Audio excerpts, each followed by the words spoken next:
नमस्कार, आप सभी का एच.एन. कैरियर इंस्टीट्यूट के यूट्यूब चैनल पर मैं Ajay Chaudhary class 10th math Aryabhatta batch में फिर से एक बार स्वागत करता हूं। आई होप आप लोग काफ़ी बढ़िया हैं और आपकी पढ़ाई भी बढ़िया और मस्त तरीके से चल रही होगी। तो आज के हम इस क्लास के अंदर हमारी एक्सरसाइज 4.1 के क्वेश्चन नंबर 2 को करने वाले हैं।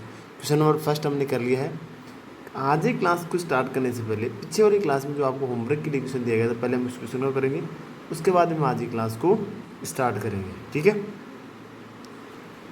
आपके लिए होमवर्क के क्वेश्चन दिया गया था कि एक्स क्यूब माइनस का 4x² माइनस का x प्लस का 1 इक्वस टू एक्स माइनस 1 का होल क्यूब। ठीक है, पहले हम इसे सिंप्लीफाई करेंगे, उसके बाद में हमें बताना होता है इसमें क्या कि ये द्विघात समीकरण है या नहीं है। ठीक है, चलो देखते हैं इसका सोल्यूशन। इसका तो यही रहेगा, एक्स क्यूब माइनस का 4x² माइनस का x प्लस का 1 इक्वस टू एक्स माइनस 2 का होल क्यूब। ये तो सिंप्लीफाई ऑलरेडी किया हुआ है, इसको आगे वाले को करेंगे हम इसको। ठीक है, तो यहाँ पे फॉर्मूला लगेगा, वो कौन सा लगेगा, a माइनस बी का होल क्यूब क्या होता है, a क्यूब माइनस का b cube minus 3a² plus 3ab square. ठीक है, तो यहाँ पे a का मान है वो x है, b का मान कितना है 2 है, वो यहाँ पे फॉर्मूला पुट करें, इसमें वैल्यू पुट कर देंगे यहाँ पे। तो ये एज इट इज़ रहेगा एक्स क्यूब प्लस का 4x² माइनस का क्या रहेगा x प्लस का 1। ठीक है, ये माइनस का x equals to x cube minus 2 का क्यूब, ठीक है, माइनस 3 गुणा a क्या है x² गुणा b कितना है 2 प्लस 3 गुणा ax गुणा b यानी 2 का होल स्क्वायर। ठीक है, यहाँ से एक्स क्यूब माइनस का 4x² माइनस का x प्लस का 1 इक्वस टू एक्स क्यूब 10 रहेगा माइनस 2 का क्यूब कितना हो जाएगा 8 माइनस 3 दूनी 6x²। यहाँ पे 2 का क्यूब कितना, 2 का स्क्वायर 4 और 4 3 12 प्लस का 12x। ठीक है, अब क्या करें, इस पद को सारे को इस साइड में लेके आएंगे, यहाँ पे बराबर में क्या बनाएंगे 0, तो हम बना देंगे एक्स क्यूब माइनस का 4x² माइनस का x प्लस का 1, ये इधर आएगा तो माइनस का x क्यूब, ये प्लस का 8, ये भी प्लस का 6x², ये माइनस का 12x इक्वस टू 0। देखो यहाँ से x प्लस का है, ये x क्यूब माइनस का है, तो दोनों क्या हो गए कैंसिल आउट हो गई। ये x² किसका है माइनस का है, ये x² किसका है प्लस का, तो ये माइनस से प्लस से तो घटेंगे और 6 के अंदर 4 जाएगा तो इतना बचेगा 2, वो भी प्लस का तो 2x²। ये एक्सिस का है माइनस का है, ये भी एक्सिस का है माइनस का है, तो जुड़ जाएंगे, कितने हो गए माइनस का 1 और 12 13x। ये संख्या प्लस की है 1 है, ये भी प्लस की 8 है, तो प्लस का 1 और प्लस का 8 कितना हो गया 9 इक्वस टू 0। हमारे पास में यहाँ पे x की मैक्सिमम पावर कितनी है 2, x की मैक्सिमम पावर कितनी है 2। इसका मतलब बताओ ये द्विघात समीकरण है या नहीं है, बिल्कुल है। तो हम बता देंगे यहाँ पे मानक रूप से कि द्विघात समीकरण का मानक रूप क्या होता है ax² प्लस bx प्लस का c इक्वस टू 0। हमारे पास a का मान नॉट इक्वल टू 0 है, क्योंकि a का मान 2 है, b का मान माइनस का 13 और c का मान कितना है 9 है, इसलिए ये क्या हो गया द्विघात समीकरण। यहाँ पे हम बता देंगे कि x की अधिकतम घात कितनी है 2 है, तो ये क्या है द्विघात समीकरण आता है। यह एक द्विघात समीकरण है। ठीक है, इसमें कोई डाउट है नहीं है। चलो बस अब आपको यहाँ पे देख के जस्टिफाई नहीं करना है कि द्विघात समीकरण। यहाँ पे देखो 3 3 दिख रहा है, इसमें त्रिघाती होगा, जबकि हमने सोल्व किया तो त्रिघाती नहीं मिला, तो हमें क्या मिला है द्विघाती मिला है। ठीक है, चलो हम आज की क्लास को देखते हैं।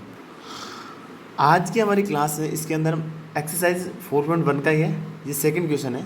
इसमें लगे निम्न स्थितियों को द्विघात समीकरण के रूप में निरूपित कीजिए। मतलब आपको इक्वेशन दे दी गई है, उस इक्वेशन को आपको भाषा के रूप में दिया गया है, उनको भाषा के रूप में देने के बाद में आपको मानना है, मानने के बाद में उसे आपको द्विघात समीकरण के रूप में बनाना है। ठीक है, तो हम आज की क्लास को देखते हैं। सॉल्यूशन देखो इसका, हमें क्या दिया गया है, हमें एक आयताकार भूखंड का क्षेत्रफल दिया गया, वो कितना है 528 मीटर स्क्वायर, 528 मीटर स्क्वायर है। क्षेत्रफल की लंबाई मीटर में है, ठीक है, चौड़ाई यानी क्षेत्रफल, क्षेत्र की लंबाई चौड़ाई की दुगुनी से एक अधिक है, यानी दुगुने से क्या है, एक अधिक है, तो भूखंड की लंबाई और चौड़ाई ज्ञात करनी है। इसका मतलब हमें क्या बनाना है, द्विघात समीकरण। ये बात हमें ध्यान रखना है, हमें बनाना क्या है, सिर्फ और द्विघात समीकरण बनाना है, उसका सोल्यूशन यहाँ पे नहीं करना है, ठीक है। चलो देखो, एक हमें दिया गया लंबाई, एक क्या दी है हमें चौड़ाई, तो लंबाई को मान लेते हैं एक्स, चौड़ाई को ऐसे मान लेंगे, ठीक है। पहला काम वो लिखेंगे, माना कि आयताकार, लिख दो आयताकार भूखंड की लंबाई मान लो कितनी है, एक्स, वो भी किस में है, मीटर में, ठीक है, कोई दिक्कत यहाँ से नहीं है। सेकंड बात हमें क्या की है, चौड़ाई, लंबाई हमने मान ली, क्या कहा है यहाँ पे, लंबाई चौड़ाई की दोगुनी है, इसका मतलब चौड़ाई का अक्स मानो, यहाँ पे लंबाई मत मानो, पहले चौड़ाई मानो। क्या कहा है, देखो लंबाई चौड़ाई की दुगुनी है, इसका मतलब चौड़ाई मान लो, ठीक है, ताकि दिक्कत नहीं आए आपको, ठीक है। फिर आप यहाँ पे लिखना, और लंबाई, लंबाई की यहाँ से इक्वेशन बन जाएगी, चौड़ाई हमारी एक्स है तो लंबाई क्या होगी, लंबाई बराबर देखो कि लंबाई है ना वो चौड़ाई की दोगुनी है, इसका मतलब एक्स का दो गुना कर दो, दो गुने में एक अधिक है, इसका मतलब इसमें एक जोड़ दो, तो ये क्या होगी इसकी लंबाई, और ये इसकी क्या होगी चौड़ाई, ठीक है। चलो आगे देखो, आगे क्या कहा है उसे कि भूखंड का क्षेत्रफल इतना है, तो क्षेत्रफल इतना है, इसका मतलब क्षेत्रफल, आयत का क्षेत्रफल क्या होता है, लंबाई गुणा चौड़ाई। यहाँ से देखो, आयत का क्षेत्रफल, आयत का क्षेत्रफल क्या होता है, लंबाई गुणा चौड़ाई, इन दोनों का क्या होगा, गुणनफल। तो यहाँ पे गुणनफल कर दीजिए कि x गुणा 2x प्लस का 1, यहाँ से हम जब सिंप्लीफाई करेंगे तो क्या हो जाएगा, 2x² प्लस का x, ठीक है। अब ये क्षेत्रफल किसके बराबर है, वो हमें क्वेश्चन में दिया है, वो प्रश्न से लिख लेंगे, प्रश्न अनुसार जो क्षेत्रफल है वो क्षेत्रफल कितना, 528, इसका मतलब 2x² प्लस x का मान कितना है, 528। यहाँ से लिख देंगे हम 2x² plus x equal to 528, ठीक है। चलो ये हमारे पास है, बताओ कि द्विघात समीकरण बना या नहीं बना, बन गया ना, तो अब बस इसको इस साइड में लेके आना है, बस हमारा आंसर हो गया। तो 2x² प्लस का x इस साइड में लेके आए तो क्या जाए, माइनस का 528 इक्वल टू 0, ये क्या हो गया, द्विघात समीकरण हो गया, ये इसका क्या हो गया आंसर। बस इतना ही काम करना है, आपको ये ध्यान रखना है लंबाई चौड़ाई में, यहाँ पे कंफ्यूज नहीं होना है। यहाँ पे देखो क्या कहे, लंबाई है ना वो चौड़ाई की दोगुने से अधिक है, इसका मतलब चौड़ाई की दोगुने से अधिक है, इसका मतलब आपको चौड़ाई को अक्स मान लेना है ताकि दिक्कत नहीं आई, और लंबाई को चौड़ाई का दोगुना कर देंगे, 2x हो गया, प्लस एक अधिक है तो एक अधिक ऐड कर दिए। फिर क्षेत्रफल की बात की है तो क्षेत्रफल का हमें फॉर्मूला पता होता है, वो क्या होता है, लंबाई गुणा चौड़ाई, इसका मतलब इन दोनों का क्या होता है, गुणनफल। अतः इन दोनों का क्या किया हमने, गुणनफल कर लिया, और फिर उसके बाद में उसके बराबर हमने ये वैल्यू रख दी, प्रश्न अनुसार हमने कहा था। तो हमारे पास में क्या हो गया, द्विघात समीकरण आ गया, ठीक है। चलो देखो ये इसका क्या हो गया आंसर, बस आप लास्ट में लाइन लिख देना कि जहाँ पे x किस में है, मीटर में है, जो कि क्या है, भूखंड की चौड़ाई है, ठीक है। चलो आगे देखो, सेकंड क्वेश्चन देखो हमारा। सेकंड क्वेश्चन क्या है कि दो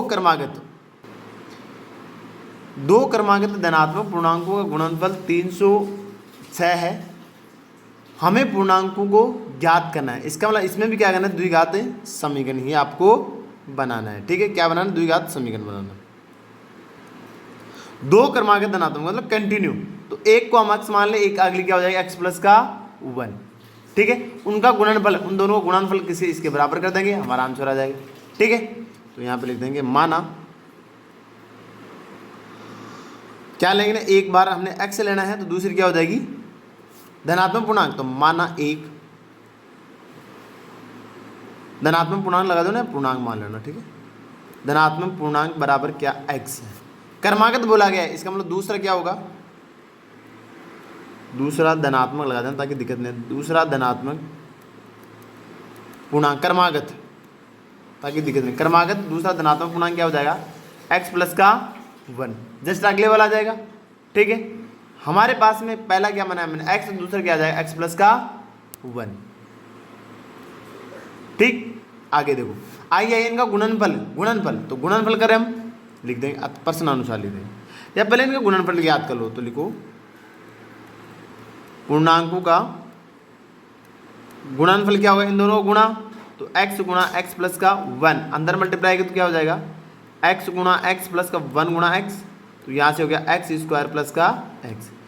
ये किसके बराबर है, 306 के बराबर। तो लिख देंगे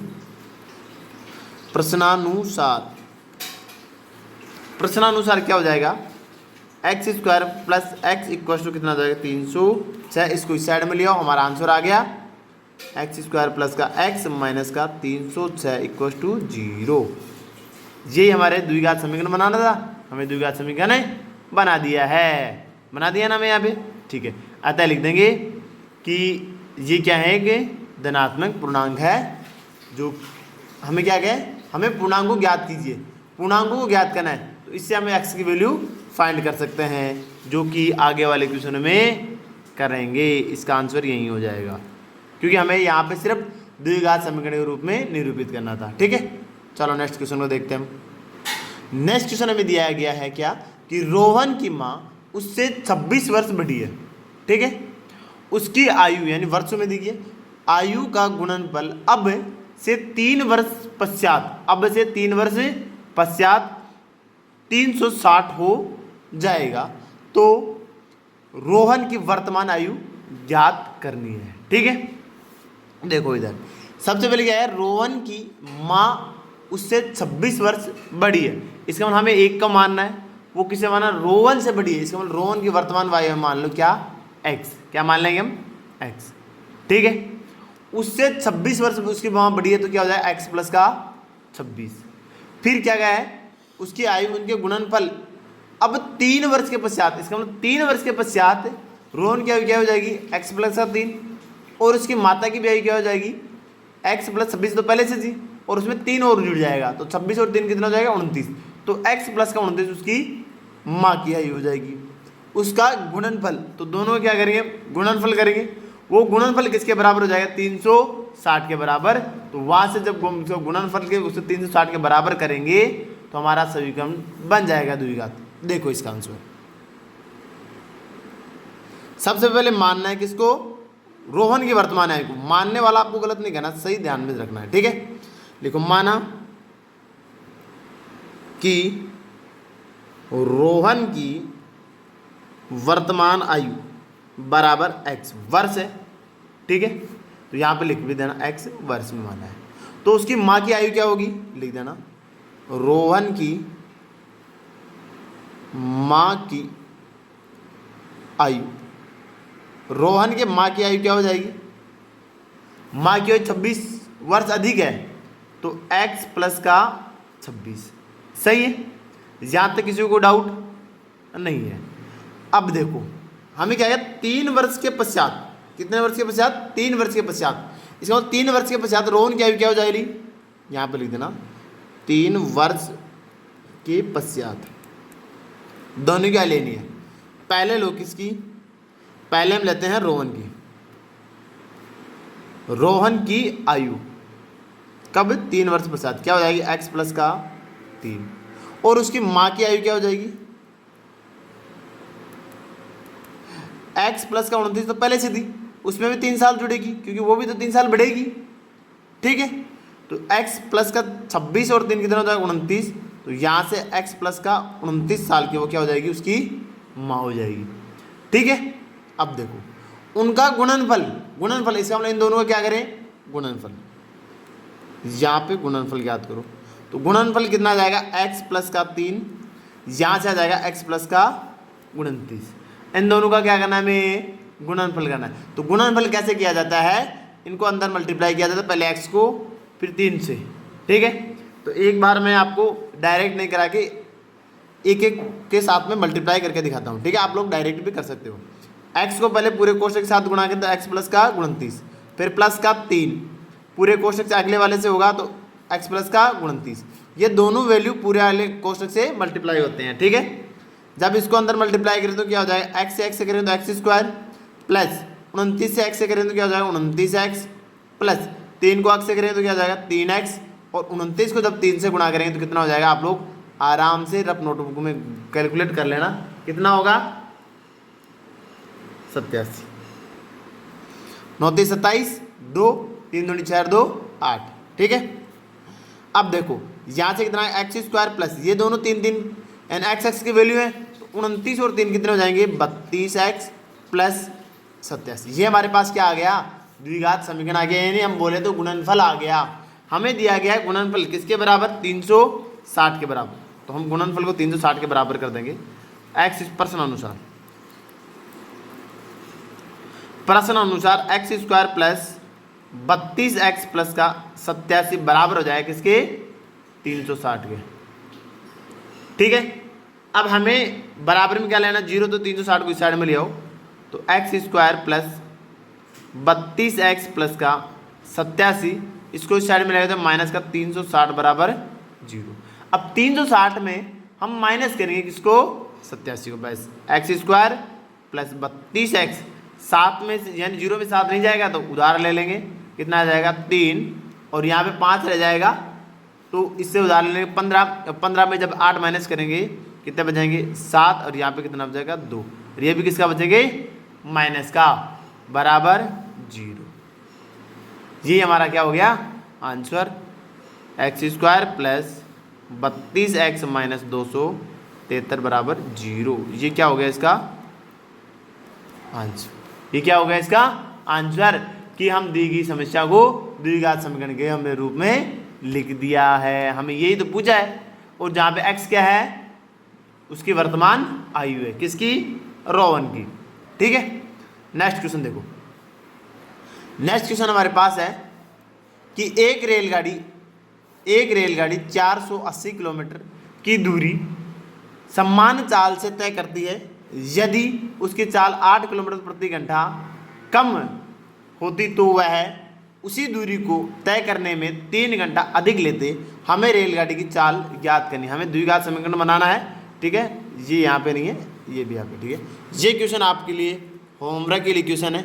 इस क्वेश्चन का आंसर आप कमेंट सेक्शन में जरूर देना, निकाल के द्विघात समीकरण आपको बनाना है। ठीक है, आपको वैसे द्विघात समीकरण जैसे हमने ऐसे बनाया ना वैसे बनाना है, पूरा सॉल्यूशन नहीं करना आपको। ठीक है, इसमें आप लोग क्या करोगे, पहले बताओ कि हमें रेलगाड़ी 480 किलोमीटर की दूरी समान चाल से तय करनी है, तो हम क्या मानेंगे, पहले ये बताओ कि जो चाल है उसको मान लेंगे।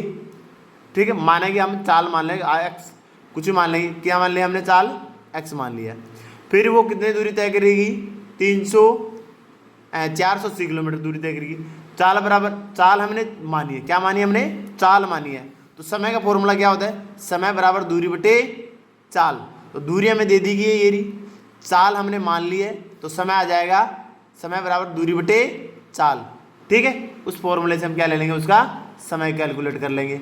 फिर उसके बाद में 8 घंटे कम करेंगे, तो हम क्या कर देंगे, उस साल को हमने यूँ माना तो उसमें से 8 कम करेंगे तो x माइनस का 8 हो जाएगा, x माइनस का 8 हो जाएगा।